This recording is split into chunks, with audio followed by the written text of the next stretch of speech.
Hello दोस्तों मैंने just अभी अभी नेटफ्लिक्स पर लस्ट स्टोरीज देखकर ख़त्म की।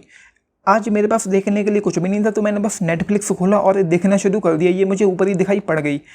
एंड भाई मुझे समझ नहीं आ रहा कि इस तरह की फ़िल्म को बनाने की ज़रूरत क्या थी, क्यों उस तरह की मूवी बनाई गई एंड नेटफ्लिक्स ने इसको क्यों बनाया और अपने प्लेटफॉर्म पर ये गंदा कंटेंट क्यों रखा, मुझे ये समझ नहीं आ रहा। मैंने इसको देखा एंड 1.5 घंटे तक पूरी तरह से पक जाने के बाद चीज़ें कुछ यूँ हुई कि मुझे लगा कि हाँ अब मैं चीज़ों में, किरदार में, कहानी में थोड़ा इन्वेस्ट हो पा रहा हूँ। जब करण जौहर वाली वो स्टोरी शुरू हुई, कियारा आडवाणी वाली, एंड वो जो एक सीन था जब बैकग्राउंड में कभी खुशी कभी गम बजता हुआ सुनाई पड़ता है, तो वो सीन यार मुझे पहले से एक्साइट कर रहा था क्योंकि मुझे पता था कि अब ऐसा कुछ होने वाला है। तो वो सीन जब आने वाला था तो मतलब कैरेक्टर की सबके सामने एक कह सकते हैं कि इंसल्ट जैसी होने वाली थी। तो वो चीज़ मुझे एक्साइट कर रही थी, मुझे हंसी आ रही थी बहुत ज़्यादा क्योंकि हमको पता था कि वहाँ पे क्या हो रहा है। तो उसके बाद जो होना, जो रिएक्शंस आने थे, जो कैरेक्टर्स हैं, उसकी माँ थी एंड उसकी जो भाभी थी, उसके जो रिएक्शंस आने थे वो मुझे एक्साइट कर रही थी। लेकिन उससे पहले तक 1.5 घंटे तक भाई साहब मैं पूरी तरह से पक गया, मेरे दिमाग का दही हो गया।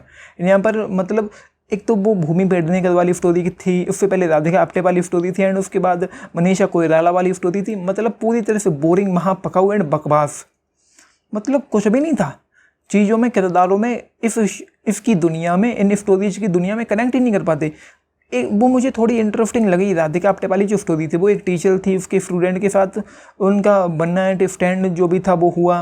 लॉजिकली तो घटिया था, लेकिन जो मैंने स्क्रीन पर देखा उसमें मैं कनेक्ट ही नहीं कर पाया। पहले तक उनका हुआ वन नाइट स्टैंड हो गया, ठीक है। उसके बाद वो थोड़ी स्ट्रेस में आ जाती है, उसकी टीचर स्ट्रेस में आ जाती है एंड उसके बाद वो मतलब तुम किसी को कहोगे तो नहीं एंड मतलब हम दोनों के बीच जो हुआ वो मर्जी से हुआ and blah blah blah. And वो कहीं पढ़ती है कि अमेरिका में कुछ हुआ तो उसको सज़ा हो गई एंड वो छोटा था, नाबालिग था एंड पता नहीं कौन कौन सी चीज़ें। तो वो स्ट्रेस में आ जाती, पहले वो खुद समझाती है कि एक बार हो गया अब तुम दूर रहो एंड वो जो टिपिकल मर्द बनने की कोशिश मत करना कि एक बार हो गया तो बस तुम पीछे पड़ गए एंड फॉलो कर रहे हो, वो सारी चीज़ें। तो वो खुद ही वो सारी चीज़ें करने लग जाती। तो वहाँ पर मुझे थोड़ी हंसी आई कि जो करने को कह रही थी कि तुम मत करना, वो खुद ही कर रही है एंड उसके पीछे पड़ जाती है। उसकी जो गर्लफ्रेंड थी उनको परेशान करती है, इंटरप्ट करती है। तो वो चीज़ें थोड़ी वो जो मसाला था वो मुझे थोड़ा इंटरेस्टिंग लगा।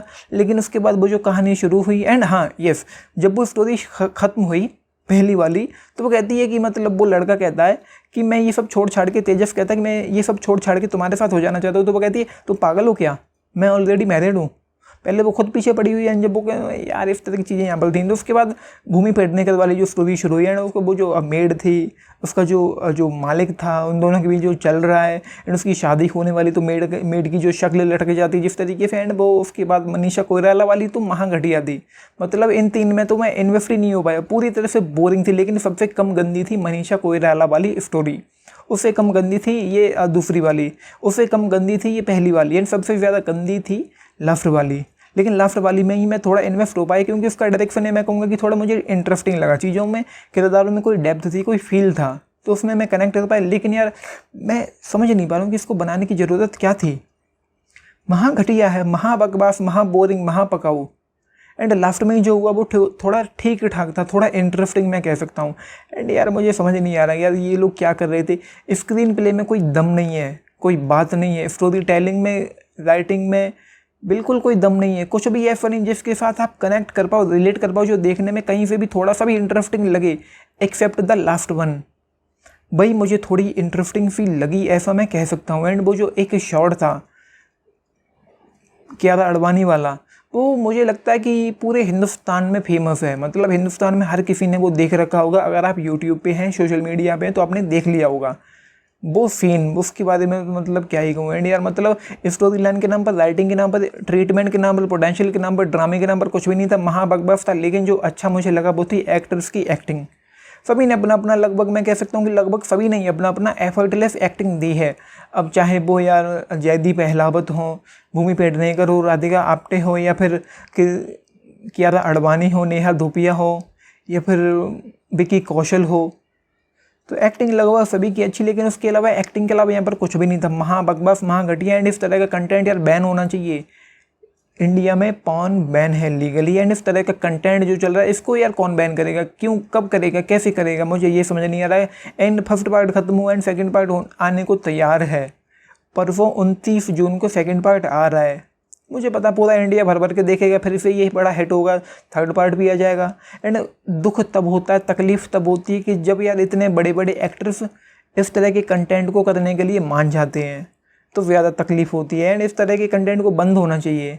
जब पॉर्न बैन है तो ये भी बंद होना चाहिए। तो भाई ये है, सिर्फ एक्टर्स की एक्टिंग के लिए 1 स्टार आउट ऑफ 5 इस पूरे कचरे के ढेर के लिए। स्टोरी लाइन के नाम पर मैंने जो कुछ भी देखा 0 स्टार्स, महा बकवास, महा घटिया। हाफ स्टार मैं दे सकता हूँ लास्ट वाली के लिए, लेकिन अब वो जो कंटेंट है भाई वो 0 डिजर्व करता है, 0 स्टार्स। लेकिन एक्टर्स के लिए, उनकी एक्टिंग के लिए 1 स्टार आउट ऑफ 5 इस पूरी फिल्म के लिए। आपका जो भी टेक को लेके बताना एंड फैमिली के साथ तो देख ही नहीं पाओगे कुछ अच्छा इंटरेस्टिंग एंजॉय करने जैसा, तो वो भी कुछ नहीं है। जिसको एंजॉय करना होगा वो गूगल खोलेगा एंड पॉर्न डाउनलोड करेगा। बैन है लेकिन सब देखते हैं भाई।